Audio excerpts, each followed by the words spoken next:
Good morning.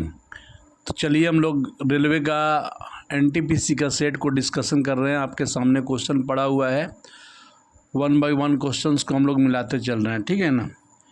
तो question ये पहला क्वेश्चन आपको दिखाई दे रही होगी कि एक 391 रुपया को इतना इतना इतना में बांटा गया, तो उनमें सबसे छोटी राशि क्या होगी। तो आपको समझना ये है कि आपको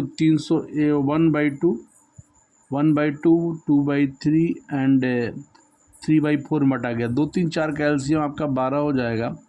तो 12 हो जाएगा। आप कहीं ना कहीं ध्यान देंगे, 2 छक्का 12, 3 चौके 12 और 4 तिहाई 12। इसका मतलब ये हुआ कि 6, 8 और 9 का रेशियो हुआ। 8 6 14, 9 17, 17 का मान कहीं ना कहीं 391 दे रखा है। तो आप समझ सकते हैं, 17 दूनी के 34 है ना, 5 17 तिया 51। तो 1 का वैल्यू आपका 23 आ जाएगा। और जब 1 का वैल्यू आपका 23 आ जाएगा तो सबसे छोटी पूछा है। सबसे छोटी कौन है? 6 यूनिट है। 23 गुने 6 आप कह सकते हैं 36 18 6 12 1 13 138 रुपया हो जाएगा। कितना हो जाएगा? 138 रुपया हो जाएगा। ठीक है, आगे बढ़ेंगे हम लोग अगले क्वेश्चन की तरफ। क्वेश्चन नंबर 2 आप देख सकते हैं। क्वेश्चन नंबर 2 को आप ध्यान से देखेंगे। बोल रहा है कि ए और बी जो है एक साथ मिलकर किसी कार्य को 30 दिन में करता है, और बी और सी एक उसी काम को 40 दिन में करता है, और सी और ए 60 दिन में करता है। तो बोल रहा है उन्हें एक साथ मिलकर काम को कितना दिन में करेगा। तो आपको समझने के लिए ज़रूरत है, यदि ए और बी यदि मिलेगा तो आपका जो है 30 दिन, बी और सी मिल रहा है तो आपका कितना दिन? 40 दिन, और सी और ए मिल रहा है तो आपका जो है 60 दिन। समझ रहे हैं? तो आप कहीं ना कहीं 30 40 60 का एलसीएम लेंगे तो 120 हो जाएगा, और 3 चौके के 12, 4 तिहाई 12, 6 दूनी का 12। अब देखना ये है कि आप ए कितना ए हुआ? 2a हुआ, 2b हुआ, 2c हुआ। तो ए 2 कॉमन लेकर a प्लस बी प्लस सी आप कॉमन ले सकते हैं। तो 4 3 7 2 9 हो गया, यानी ए प्लस बी प्लस सी का जो क्षमता आएगा कितना हो जाएगा? 9/2 हो जाएगा। और टोटल काम करना है तीनों मिल के, तो हम 120 यूनिट हम लोग का काम है, और 9 ऊपर में 2 जाएगा, 3 के 9, 3 चौके 12, यानी कि 80/3 दिन होगा। और 80/3 को हम फ्रैक्शन तोड़ेंगे तो 3 दूनी के 6, 2 निकलेगा, 2 निकलेगा, और 3 6 18, 26.2/3 दिन में यह काम जो है समाप्त हो जाएगा। तो आशा करते हैं कि क्वेश्चन नंबर 2 भी आपको समझ में आया होगा। क्वेश्चन नंबर 3 के पास हम जाते हैं। क्वेश्चन नंबर 3 ध्यान देंगे। क्वेश्चन नंबर 3 को ध्यान दीजिए, पढ़िए पहले। बोल रहा है कि 16 मीटर और 10 मीटर ऊंचाई वाले ना खंभे भूतल से 8 मीटर की दूरी पर खड़ा है, तो उनके शीर्षों के बीच की जो दूरी क्या है। यानी आपको समझना ये होगा कि कहीं ना कहीं सवाल आपको दिखाई दे रहा होगा। चलिए, सवाल दिखाई दे रहा होगा तो 3 नंबर को आप इसको थोड़ा सा ले लेते हैं। हाँ 3 नंबर को, चलिए हाँ 3 नंबर को लेते हैं कि एक जो रड है, क्वेश्चन को थोड़ा आगे कर लेते हैं। हाँ ठीक है, 16 मीटर और 10 मीटर। तो हाँ, तो एक आपका 16 मीटर हो गया और एक आपका 10 मीटर हो गया। ठीक है, भूतल से आपकी जो दूरी है 8 मीटर है। तो आपका बोल रहा है कि इस खंभा और इस खंभा के बीच की दूरी क्या होगी। ठीक है ना, तो पूरा ये 16 है और यहाँ तक ये 10 है, तो 10 ये है तो ये 6 हो जाएगा, और ये कितना हो जाएगा? 8। तो जब ये 6 हो जाएगा, ये 8 हो जाएगा, ये हमको डिस्टेंस निकालना है। इसका मतलब अंडर रूट 6 का 36 और 8 8 64, यानी 100 100 का कितना हो जाएगा? 10। इसका मतलब हम कह सकते हैं कितनी दूरी पर होगी? 10 मीटर की दूरी पर होगी। इस बात को समझना आएगा। सही है। तो हम लोग क्वेश्चन नंबर जो है 4 की तरफ बढ़ेंगे। 48 36 72 24 का लसा कितना बार आएगा। यानी आपको कुछ नहीं करना है कि 48 सवाल नंबर 4 के पास हम जा रहे हैं। सवाल नंबर 4 के पास हम जा रहे हैं, तो आप देखेंगे इसको ऐसे करके लिखते हैं। सवाल नंबर 4 के पास जा रहे हैं, हाँ ठीक है, सवाल नंबर 4 के पास जा रहे हैं। तो सवाल नंबर 4 के पास जब जाएंगे तो बोल रहा है क्वेश्चन को आप मिला सकते हैं। क्वेश्चन नंबर आपका जो है 4 देखिए यहाँ पर है कि 48 मीटर 36 मीटर और 72 मीटर 24 मीटर का मौसम लौसम में कितनी बार आएगा। तो आप देख सकते हैं इसको कि 48 36 72 और कितना है 24 है। इसका एक बार आप HCF निकालेंगे तो HCF सारा मल्टीपल है किसका, 12 का मल्टीपल है। और एक बार आप LCM निकालेंगे तो LCM सारा हमको लगता है कि 144 हो जाएगा। और कितना बार आएगा, तो 12 बार 44 हो, इसका हम कह सकते हैं यह कितना बार आएगा, तो 12 बार आएगा। कितना बार आएगा, तो 12 बार, ये 12 बार आ जाएगा। ये ऊपर वाला क्वेश्चन का है, तो ये आप बोल सकते हैं कि 12 बार आएगा। सवाल नंबर 5 के पास हम आ रहे हैं। सवाल नंबर 5 देखिए क्या है। सवाल नंबर 5 है कि दो रेलगाड़ी दिल्ली से देहरादून के लिए 10 बजे और 10:30 बजे निकलती है। इन दोनों जो है रेलगाड़ी के चाल क्रमशः 60 किलोमीटर प्रति घंटा 75 किलोमीटर है। दिल्ली से कितनी दूरी पर ये दोनों रेलगाड़ी मिलेंगे। तो आप देख सकते हैं कि पहले एक 60 के स्पीड से निकली और एक निकली 75 के स्पीड से। जैसा कि आपको पता है कि चाल और समय एक दूसरे का व्युत्क्रमानुपाती होता है। ये 75/60 हो जाएगा, तो ये 5 हो जाएगा, ये 4 हो जाएगा। टाइमिंग के बीच 1 का अंतर है। और खुलने में आप एक 10 बजे खुला है, 10:30 बजे खुला है, तो कह सकते हैं 30 मिनट का अंतर है। जब एक का मान 30 मिनट है तो 30 चौक 120 मिनट हो जाएगा। और 120 मिनट को हम 2 घंटा बोलते हैं और हमको दूरी ही चाहिए, तो 75 × 2 यानी 75 दूनी कितना हो जाएगा, 150 मीटर की दूरी पर मिलेगी, जो कि आप आसानी से इसका आंसर डी मार सकते हैं। आगे हम लोग बढ़ेंगे। क्वेश्चन नंबर जो है 6 है, x + 1/y = 1, y + 1/z = 1 and z + 1/x = क्या होगा। तो देखिए ये कहीं ना कहीं सिमेट्रिक फॉर्म में है। सिमेट्रिक फॉर्म में इसको क्यों बोल दिया कि देखिए आप एक सर्कल में समझिएगा। ऐसे तो हम इसको बना रहे हैं, लेकिन आप डायरेक्ट इसका आंसर लगा सकते हैं। x, y, z है, तो x 1/y लिया, फिर y 1/z लिया, z 1/x पूछ रहा है। कहीं ना कहीं जब चीज़ें एक जैसा होती है तो उसका हम लोग क्या करेंगे, एक मार देते हैं आंसर जो दिया उसे। और अब इसको बना के आप चाहेंगे तो बना देते हैं। एक्स और ये दोनों वैल्यू जोड़ने से हमको 1 आना चाहिए। इसका मतलब आधा और आधा मिल के 1 हो जाएगा। तो इसका मतलब x जो है 1/2 हो गया और y सिर्फ नीचे वाला हो गया, तो y 2 हो गया। ठीक है ना। अब ध्यान देंगे, यदि y 2 हो गया और 1/z = 1 है, तो 1/z = 1 में से 2 गया, मान कितना हो जाएगा, -1 हो जाएगा। तो z कहीं ना कहीं -1 आ गया। अब यहाँ पर देखिए z 1 + x निकालना है हम लोगों को, तो यहाँ z की जगह पर -1 रख दिया और x का मान ऑलरेडी 1/2 है, 2 ऊपर जाएगा, तो -1 + 2, इसका मतलब इसका आंसर कितना आ जाएगा, 1 आ जाएगा। तो इस सवाल का आप बेबाकी से जवाब क्या दे सकते हैं, 1 दे सकते हैं। क्या दे सकते हैं, 1 दे सकते हैं। सही है ना। चलिए 1 दे सकते हैं। तो x + 1/y = 1, y + 1/z = 1, तो z + 1/x का मान क्या होगा, 1 होगा। चलिए सवाल नंबर 7 की तरफ हम लोग आ रहे हैं। सवाल नंबर 7 कह रहा है रोशनी और मीरा। ध्यान देंगे, सवाल नंबर 7, रोशनी और मीरा के वर्तमान आयु का औसत 28 वर्ष है और यदि मीरा रोशनी से 6 वर्ष बड़ी है तो जो है रोहिणी की आयु क्या है। तो रोहिणी और मीरा, इसका मतलब आप ध्यान देंगे, रोहिणी और मीरा की आयु में ना आपका कितना का छोटाई बढ़ाई है, 6 का छोटाई बढ़ाई है। और आपको पता है कि दोनों का जो औसत 28 साल है, यानी टोटल उम्र कितना हो गया, 28 दूनी का 56 हो गया। समझ रहे ना बात को। तो दोनों की उम्र का योग 56 हो गया और दोनों की उम्र में कितना का डिफरेंस है, 6 वर्ष का डिफरेंस है। तो आप इस चीज़ को समझ सकते हैं कि यदि एगो x होगा, एगो x + 6 होगा बराबर 56, तो 2x बराबर कितना हो गया 50, तो x बराबर कितना हो जाएगा 25 हो जाएगा। तो एगो 25 साल का हो जाएगा और एगो 6 साल बड़ा है, तो कितना हो जाएगा 31 वर्ष का हो जाएगा। इसका मतलब किसका बारे में पूछा है, रोमनी। तो रोमनी कितना है, सॉरी रोशनी के बारे में पूछा है, रोशनी कितना हो जाएगी 25 साल हो जाएगी।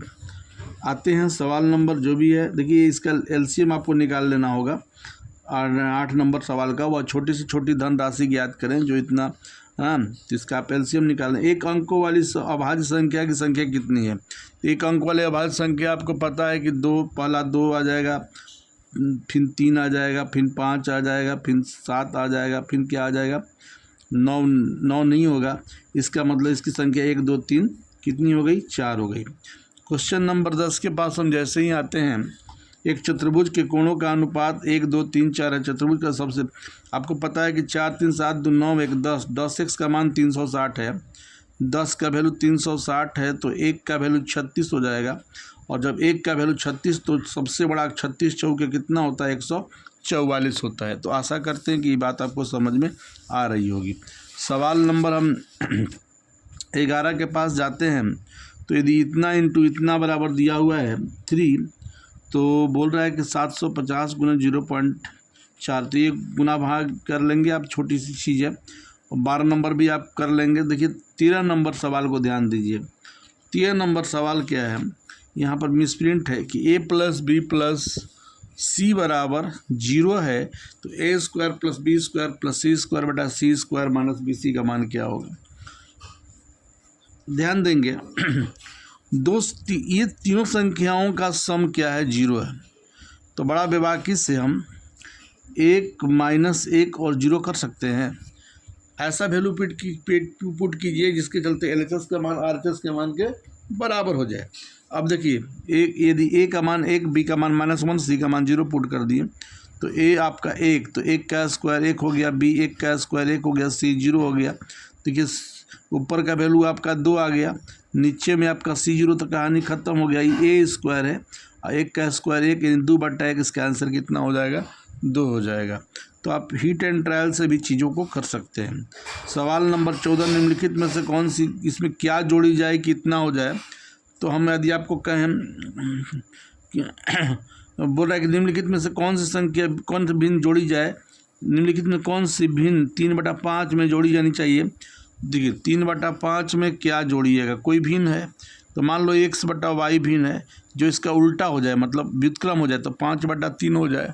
तो कहीं ना कहीं आपको x/y का मान 5/3 में से 3/5 घटा देंगे, यानी एलसीएम 15 होगा, 25, अब 25 में से 9 गया, 15 में से 9 गया 6 ना, 16/15 कर सकते हैं। आशा करते हैं कि आपको सवाल समझ में आया होगा। सवाल नंबर 15 देखिए क्या है कि एक घन की एक भुजा में 50% की कमी कर दिया जाए तो उसका क्षेत्रफल में कितना % का कमी आ जाएगा। 50% का मतलब ये होता है 1/2, है ना। कमी कर दिया जाए, 2 में 1 कम कर दिया जाए, 2 में 1 कम करेंगे तो 1 हो जाएगा ना, 2 में से 1 गया 1। अब ध्यान देंगे चूँकि घन है, तो घन का है, ध्यान देंगे क्षेत्रफल के लिए अब स्क्वायर करना है, आयतन के लिए क्यूब, एक बार फिर 2 1 कर लेंगे, तो ये 4 हो गया, ये 1 हो गया, 4 का वैल्यू 4 से वैल्यू 1 हो गया, इसका मतलब कितना कम हुआ 3। तो 3 जो कम हुआ किस पे कम हुआ, 4 पे कम हुआ, 100 पे कितना कम होगा 25 चौके 100, 25 75% आप बोल सकते हैं, 75% बोल सकते हैं। तो इसका आंसर कितना हो गया 75% हो गया। सवाल नंबर 16, कितने % वार्षिक चक्रवृद्धि ब्याज की दर से कोई धनराशि 2 वर्ष में स्वयं का 9/4 हो जाएगी। तो देखेंगे, एक पेज ले लेते हैं। देखिए कम्पिटिटिव विद्यार्थी है तो आपके पास एकदम जितना कम से कम, इसलिए हम उसी में आप लोगों को कैलकुलेट, मेरा जो प्लान है एक पेज में ही उसका कैलकुलेशन करने की गतिविधि को सिखाएंगे, क्योंकि उस एग्ज़ाम के दिन आपको कहीं ना कहीं ये 17 नंबर सवाल जो है ध्यान से देखेंगे। 17 नंबर सवाल बोल रहा है कि एक आदमी 1 रुपया में 32 संतरे बेचने पर 40% की हानि होती है। तो 40% हानि का मतलब हो गया 100 में 40 गया 60।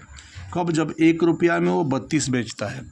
तो अब कह रहा है ना कि यदि वो 20% लाभ पर बेचना चाहे, यानी 120, तो 1 रुपया में कितना संतरा बेचना चाहिए? एक्स बेचना चाहिए। क्रॉस कर लिया जाएगा। क्रॉस कीजिएगा तो 60 गुने 1/x बराबर 120 गुने 1/32 हो जाएगा, और 60 दूनी के 120 हो जाएगा, 100 दूनी का 32 हो जाएगा। 100 दूनी कितना हो जाएगा? 32 हो जाएगा। तो x का मान कितना आ जाएगा? 16 आ जाएगा। इस बात को समझने की ज़रूरत है। देखिए 18 नंबर सवाल आपका कैलकुलेशन एक्टिविटी है, जो कि आप कर लेंगे। 19 नंबर क्वेश्चन ये है कि 50% अम्लता वाले 9 लीटर के द्रव में 30% सांद्रता द्रव परिवर्तित करने के लिए कितनी मात्रा पानी मिलाया जाना चाहिए? दोस्त मैं बता दूं कि बस मेरा सीधा सा कॉन्सेप्ट है कि देखो, मात्रा जब बढ़ रहा है तो अंश और हर दोनों में जोड़ो, जब घट रहा है तो सिर्फ हर में जोड़ो। ये 9 लीटर का लिक्विड है। सवाल नंबर हम 19 दे देना चाहेंगे। 9 लीटर का 50% 4.5 आ गया, और ये पहले जो मात्रा थी 30% थी, अब 50% थी, अब वो मात्रा 30% हो गई। तो कहीं ना कहीं चीज़ें घट रहा है। तो क्या करेंगे हम? 4.5 जो है कितना में है? 9 में है, और मात्रा घट गया तो हम क्या करेंगे? केवल हर पार्ट्स में जोड़ेंगे, और यह वैल्यू 30% के बराबर हो गया। 30/100 कर लेंगे। दशमलव हटेगा तो यहाँ नीचे में भी 10 आएगा। 15 3 45 हो जाएगा। समझ रहे ना बात को? तो आपका जो है ये 0 से 0 ख़त्म हो गया। 9 + x बराबर 15 हो गया। तो x कितना आ गया आपका? 6 आ गया। तो आशा करते हैं कि 6 लीटर आपको ये समझ में आनी चाहिए। क्वेश्चन नंबर 20 ध्यान देंगे। क्वेश्चन नंबर 20 आपको दिखाई दे रही होगी। आप प्रॉपर तरीक़ा से इसको देखिए, सवाल नंबर 20 को। ठीक है ना? चलिए, एक धनराशि साधारण ब्याज की किसी निश्चित दर से 3 वर्ष में बढ़कर इतना हो जाती है। तो ये क्वेश्चन नंबर 20 है। बोल रहा है कि 3 वर्ष में कहीं ना कहीं ये 450 रुपया हो रही है, और 4 वर्ष में ये 925 रुपया हो जा रही है। मेरे दोस्त, 1 साल में कितना बढ़ गया? 5, 12 में से 5 गया 7। 1 साल में 75 रुपया बढ़ रहा है। तो ठीक है, तो 1 साल में 75, हमको क्या निकालना है भाई? धन निकालना है। जब 1 साल में 75 बढ़ रहा है तो 3 साल में 75 गुने आप 3 करोगे, 3 × 5 = 15, 3 × 7 = 21, 225 रुपया बढ़ रहा है भैया मेरे। 225 रुपया बढ़ के 850 हो गया। धन कितना हो जाएगा? 850 में से 225 जाएगा, 10 में से 5 गया 5, और 4 में से 2 गया 2 ना। तो इसका मतलब 625 रुपया हो जाएगा, जो कि आपका दिया हुआ है। आशा करते हैं कि अभी सवाल आपको समझ में आना चाहिए। ठीक है ना? तो ये क्वेश्चन नंबर 20 हो गया। क्वेश्चन नंबर 21 देखिएगा ध्यान से। 21 क्वेश्चन। क्वेश्चन नंबर 21 क्या है? ध्यान देंगे। बोल रहा है कि √5 + √3, √5 + √3 बटा में √5 - √3 बराबर a + b √15। ध्यान देंगे तो ये आपका जो है √5 प्लस इसका रेशनलाइजेशन, यदि माइनस है तो आप प्लस से करिए। √5 + √3 बटा में √5 - √3 इंटू √5 + √3 आप कर सकते हैं। इतना करने का ज़रूरत नहीं था, बट आपको मुझे समझाना, इसलिए हम प्रॉपर तरीके से लिख रहे हैं a + b √15। अब देखिए √5 + √3 का होल स्क्वायर मतलब 5 + 3 + 2 √15 हो गया, और a - b into a + b a² - √5 का स्क्वायर 5 √3 का स्क्वायर 3 हो गया। a + b √15 आप बोल सकते हैं। 5 3 8 + 2 √15, 2 कॉमन लेंगे, 4 + √15 बट्टा में 5 में से 3 गया 2, 2 से 2 कैंसिल हो गया, a + b √15। तो आप आसानी से a बराबर 4 बोल सकते हैं। चूँकि √15 में 1 से मल्टीपल है तो b का मान आप 1 बोल सकते हैं। तो देखिए आप लोगों के बीच में हम पूरे के पूरे आपसे a का मान पूछा गया, इसलिए a का मान कितना हो गया? 4। तो पूरे के पूरे एक मैंने सेट को कंप्लीट किया है, और इसको एक बार आप अपने तरीक़ा से इसको बनाएंगे। इससे क्या होगा कि स्पीड टाइम पर आपका कंट्रोल होगा, और बेबाकी से चीज़ों को करेंगे। डेली यदि एक सेट प्रैक्टिस लगाते हैं तो आपका टाइम मैनेजमेंट सुधरेगा, और एग्ज़ाम में आप बेस्ट करेंगे। धन्यवाद। इसी तरह से हम डेली आपको एक सेट अपडेट करते रहेंगे। वीडियो अच्छा लगा तो इसको ज़रूर आप अधिक से अधिक विद्यार्थियों में शेयर करें। धन्यवाद।